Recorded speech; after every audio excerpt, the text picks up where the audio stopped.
Hi. So today we're going to be doing some practices specifically for digestion. The movements we're going to be doing are also known as the Palm series number 2, which is especially focusing on the digestive system and the core. And these kind of movements are very helpful for stimulating digestion, so stimulating the digestive fire, the Agni. So someone who doesn't have very good digestion, like if they're not able to absorb nutrients very well, if their digestive organs are a little bit sluggish or not very efficient, then this is going to be very helpful. It is quite a heating practice, all these kind of movements that we're going to be doing, which are all focused on the core and on Manipur chakra. Okay, so very, very stimulating. Now, they're also helpful for strengthening the abdominal muscles and the lower back muscles. We do have to build up with them gradually, especially because of this as well. These movements are all going to be helpful for stimulating metabolism as well, and also for different problems related to digestion. So things like diabetes, specifically, if there's gases, and many different types of malabsorption syndromes. The one thing that we need to take care of with all these types of movements that we're going to be doing is that they're very stimulating. So someone who has a lot of heat in their digestion, so if they've got inflammation like colitis, or if they've got diverticulitis, if they've got a hernia, then it should be avoided. Also, those who are having any kind of strong back pain, this is going to aggravate it. Those who are pregnant should avoid many of these or do them in a much more gentle form. Also, women in the first days of menstruation, it can be a little strong on the uterus. And also, if anyone has had any recent abdominal surgery, so you want to wait for minimum 3 months before you start these kind of practices, and then you can build up very slowly. So yeah, these practices, all working on the core, they're all practices that we're doing from the supine position. So the back is a little bit more relaxed for this, and there's lots of different levels in the way that you can practice these. So starting with very simple versions and then building up to very strong ones. One thing I'll say is that it can help with shifting of energies. So if there are any kind of blockages, if someone is maybe holding on to their anger, they're not able to release their anger, they have some frustration or something else is inside, this can stir it up and let it out. And often that is a good thing, that it does need to be let out, because if we keep holding these things inside, then they also lead to lots of different health problems. But it is something to be aware of, that if you're doing a lot of this and you're not balancing it with other things, the emotions can be very kind of out there. So you do want to balance them. And then some other things related, not specifically to digestion, but some other benefits from some of these practices can be helpful for varicose veins, leg cramps, restless legs, all these kind of extra benefits there. The reproductive system as well. And one more for the digestion is about stimulation of appetite, because it is important that we have good physical appetite. Some people, they don't really feel hunger, so it's important that they are doing these kind of practices and that they're regularly feeling hungry, because that's normal. So let's start. So before we move into all those exercises, yogic movements, we're going to sit in a cross-legged position, and we're going to bring our hands into a different mudra today. We're going to bring our hands into Shankar Mudra. So here, place your right hand out, put your left thumb into your palm, okay?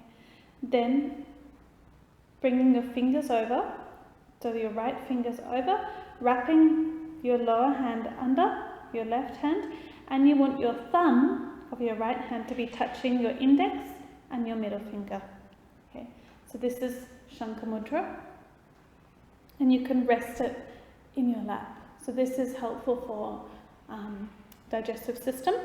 I'll just show you one more time unless you're not sure. So hand out, thumb over, wrapping your thumb, index and middle finger and thumb, and the other fingers behind. Okay? Shankar Mudra. Alright, so closing your eyes, taking a deep breath in and out, and again in and out. Just allowing your body to relax here. And the ideal position would also be Vajrasana, Thunderbolt. Very good for digestion. And we're going to be chanting Om. Inhale. Om.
Gently opening your eyes, we'll release our Shankar Mudra, and we're going to lay down on our back. Now, a lot of these movements you've already done, and you may have done them for strengthening the core, improving flexibility, especially into the hip joints, but today we're going to be focusing on digestion.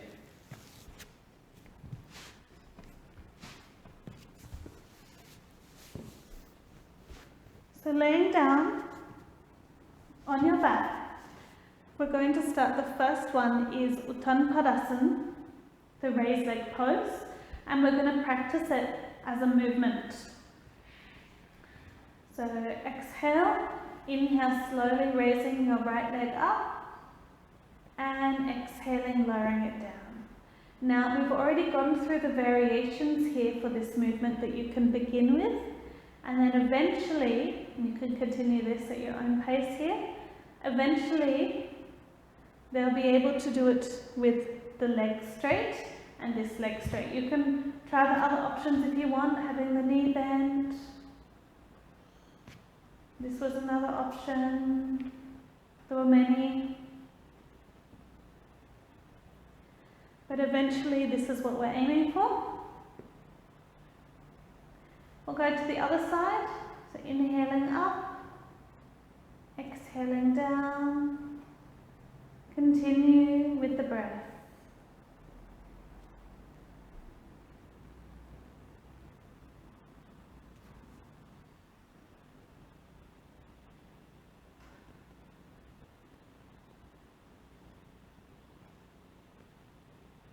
So we can build up after some time. So we can build up to 10 on each side, but you want to do it slowly, okay? Because we know that we're doing this as part of yoga therapy, and a lot of people would not feel comfortable to be able to do that many repetitions. All right, so the next movement we're going to do is with 2 legs, okay? So we'll start with the simple version where our knees are bent, and we're just extending the legs and bending again. So we can do it with the breath. So inhale, exhale. Continue.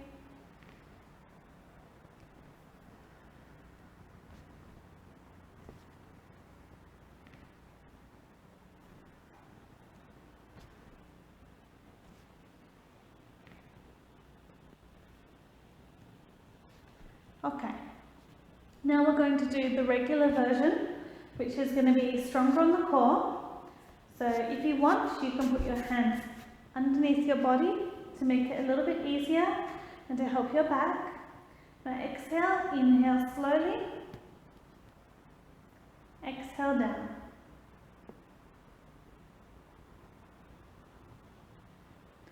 Okay, let's continue.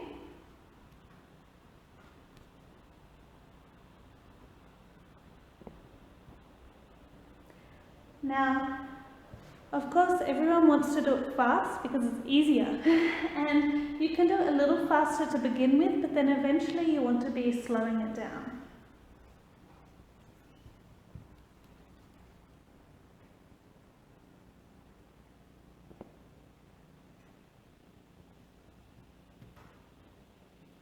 Last one.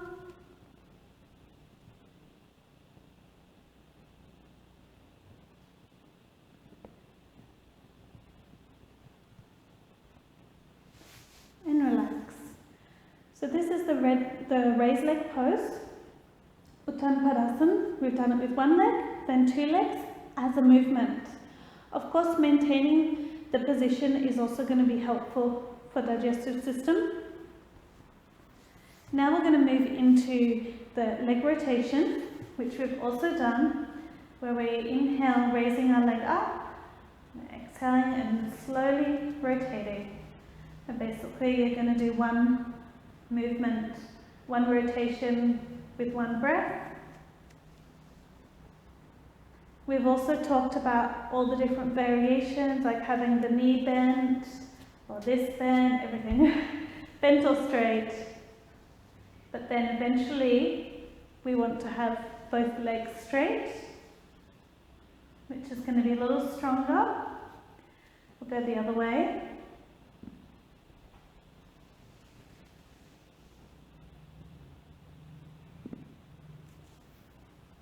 You might hear that, that's my hip. Making a little crunching noise. Okay, we'll go to the other side. So raising your leg up, slowly rotating.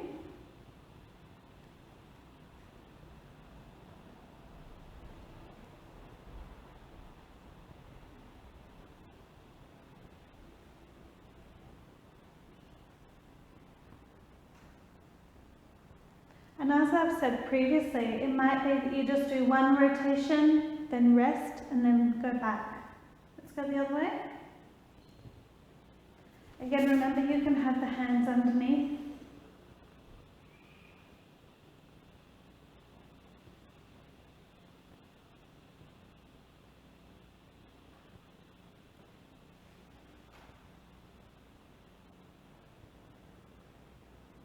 And relax. Okay, so we've done leg rotation with one leg. This time we're going to do it with both legs. So you can support yourself with your hands under, raising your legs up so you've moved into Uttanpadasana, and then slowly rotating.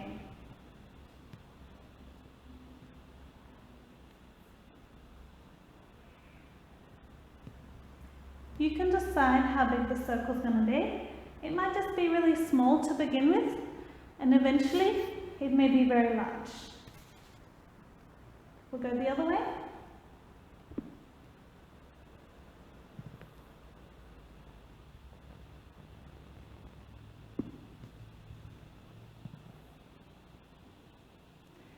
And this is an option as well, to have the knees bent. But remember, this is nowhere near as strong.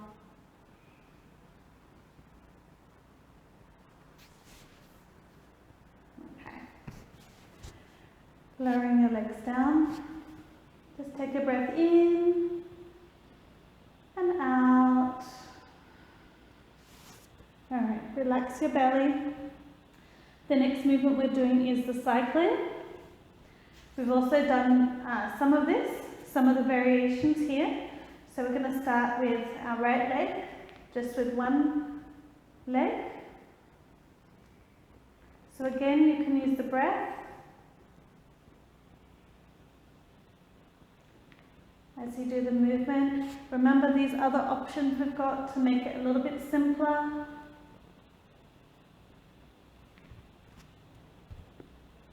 And we'll go the other way.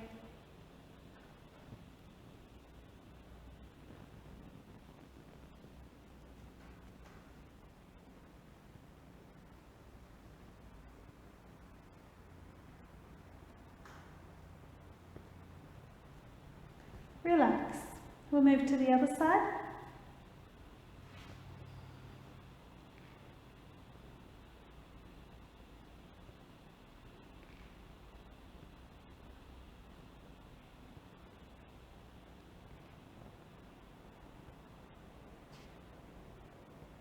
And the other way. So keep focusing on your core. You can press your lower back a little into the mat. This can be helpful. Make sure also that you're tucking your chin, so you're lengthening your neck. And try to keep your face and neck relaxed. Okay, so we've done single leg cycling. Now we're going to do double. So we'll start with the knees bent and we're going to do alternating. There is a tendency to do this because it's easier.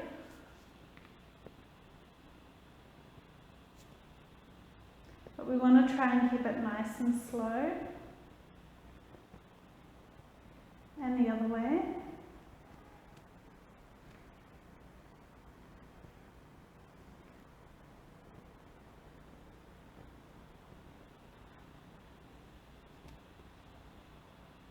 Okay. Relax. Relax your belly, and you may be feeling it in your hips as well, or your knees. Now we're going to do the double leg cycling. Instead of alternating, you may want to put your hands underneath as a support.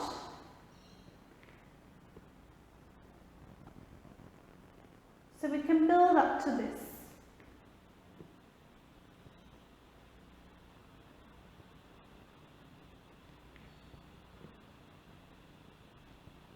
I'm trying to keep it nice and slow, smooth.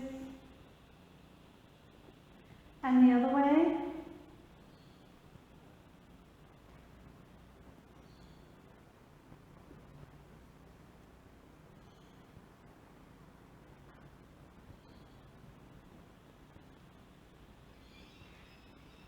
Okay, so this is our cycling. Now we're going to lower our legs down. So we've done most of the stronger things here for the core. As I've said, you can build up eventually, you can do 10 repetitions each direction, so that can make it really quite strong, but you do need to take care that it is actually going to suit your students. Now the next practice we're going to do is Supta Pawanmuktasana, and you already know this, so we'll just practice it a little. We'll start with our left, bend our knee, and from here you can lift up your head, so your chin or your forehead to your knee, and release. And the other side, and release. Just continue. And of course, maintaining these positions is also going to be very helpful. You won't have so much heat. When you're doing it as a movement and you're doing it quite dynamic, it's more stimulating. Whereas when you just want to improve the efficiency and you want to increase the circulation, we can maintain positions. We'll get a lot of really good benefits.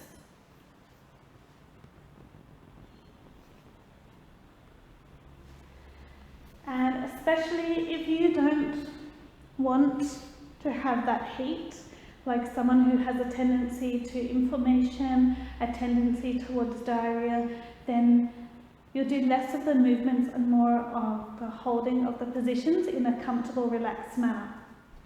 Now we'll do with both knees. So we've done the half version, now we'll do the full version. So you can lift your head and release. And again. And release.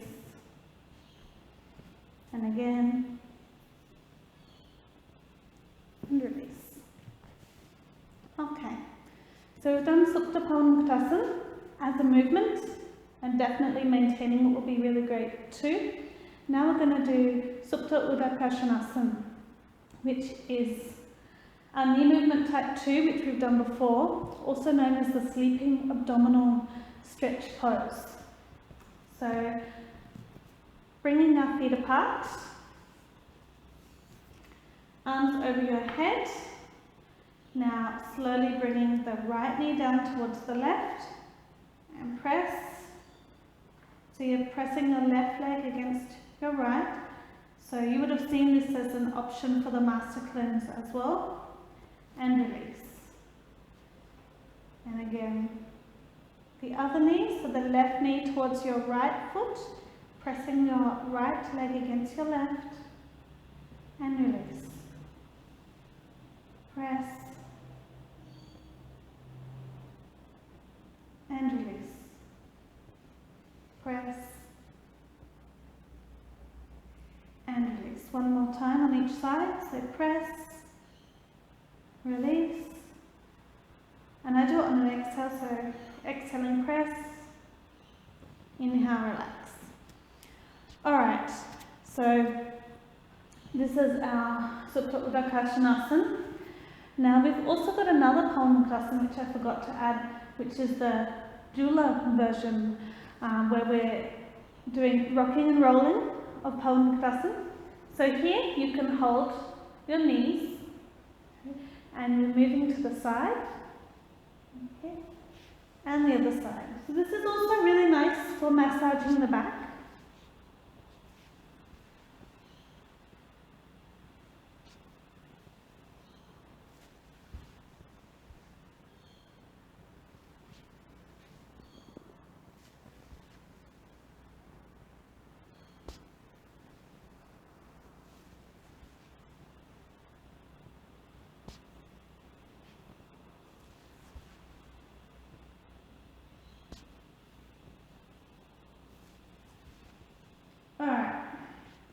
Now we're going to do it, so we've done the rolling, now we'll do the rocking, so lifting up, yeah, and back. And you can also hold your knees.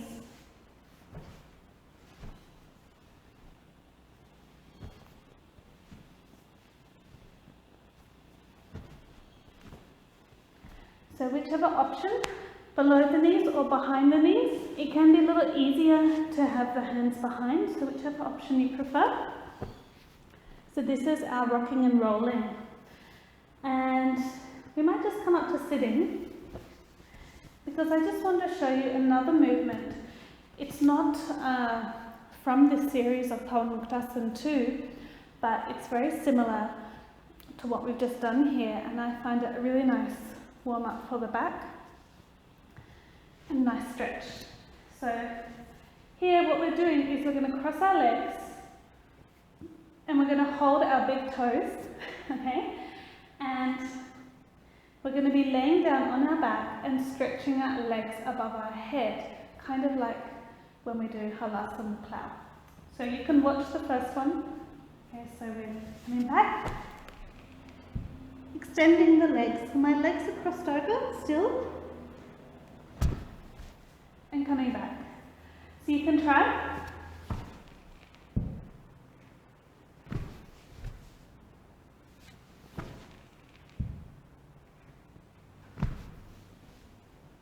Okay. Now we'll come back to laying down. We're going to do Shava Udakarsanasana, which is the universal spinal twist. we're doing is we're going to bend our knee, turn our body, bring our knee to the ground, put our hand onto our knee and extend our other arm out to the side. Now, if it's not comfortable for you to reach your knee to the ground, then you can have a pillow underneath, or you can just keep it a little higher up. There's lots of different versions of this twisting pose. Try to keep your shoulder on the mat and breathe normally.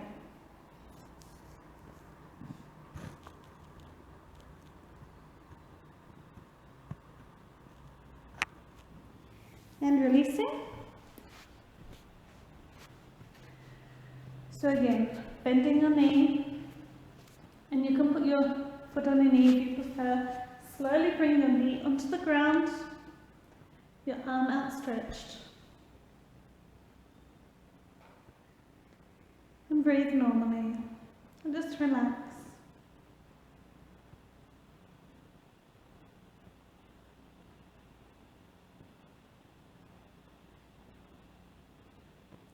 Okay, slowly releasing.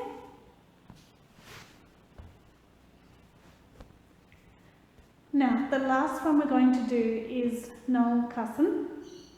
Nalkasan, the boat pose. Now, there's a lot of different versions of the boat pose. All of them are very helpful for digestion. All of them are helpful for strengthening the core. We have prone versions of the boat, we have supine boats. Supine boat is definitely stronger and strengthening, but both the prone and the supine are helpful for digestion. So the version that we're going to be doing today is slightly different to the normal ones. What we're going to be doing is we're going to be raising our legs and our arms, but not very far from the ground. Okay? So we're going to exhale and inhale, come down. Okay, so we exhale, lifting up. I'm not lifting up really, really high, just a little bit from the ground. Okay, so you can see again, we exhale.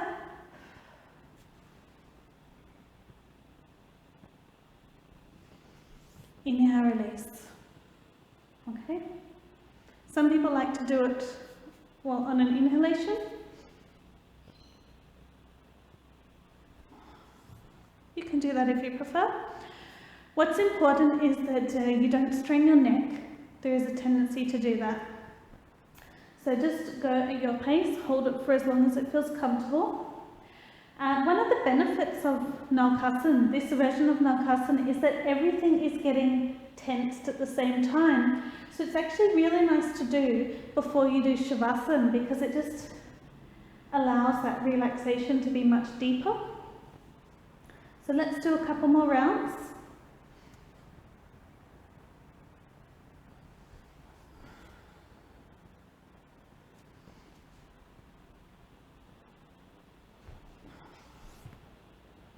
Okay, now let's do Shavasana.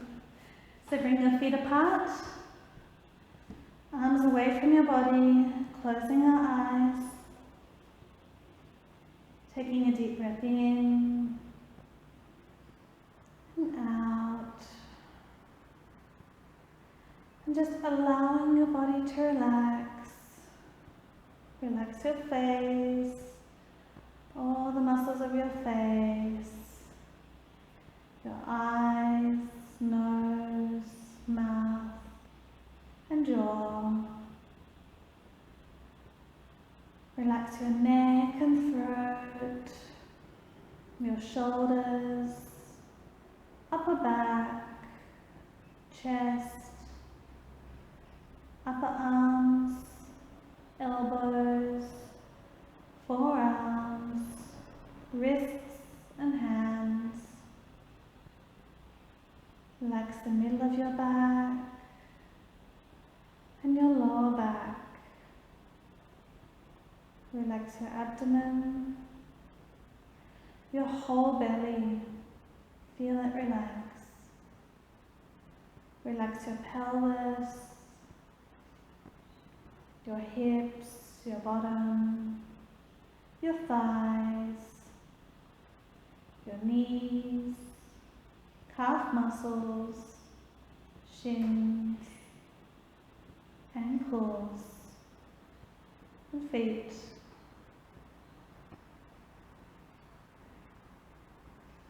Your whole body is relaxed. Inhaling peace, calmness, positivity.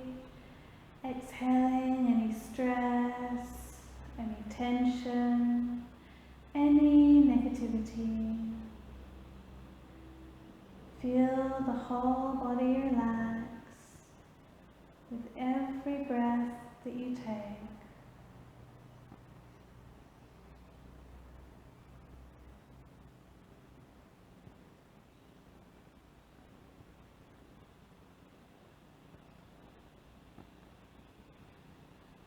Now slowly wriggle your fingers, your toes, stretch your arms above your head. You can gently open your eyes, come onto your elbows, and up to sitting.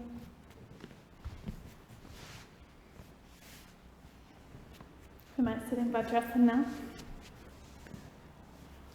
Sitting in Vajrasana, we'll bring our hands back into Shankar Mudra. Keeping your spine upright, closing your eyes. Taking a breath in and out, and again in and out. And we'll chant Om. Inhale. Om.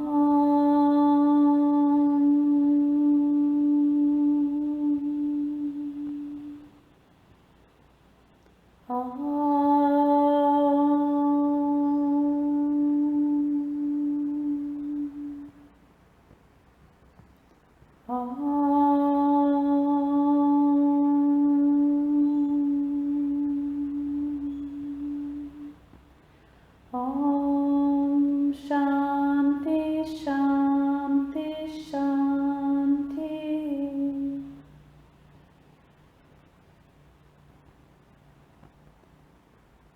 May there be peace in your body, mind and soul. Rubbing your palms, place them over your eyes and slowly releasing. Hari Om.